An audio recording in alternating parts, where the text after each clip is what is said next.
Hey guys, today I'm going to tell you how to open or exit incognito mode in browser in any Samsung device.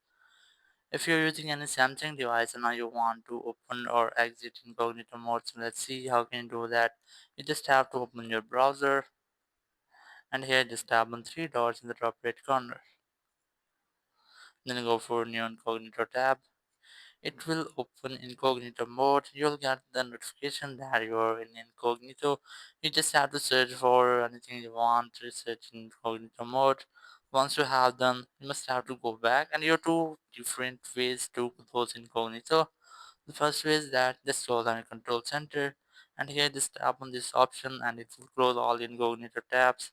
The second way is that just open your browser, and here just tap on this tab number icon, and here just tap on this cross option.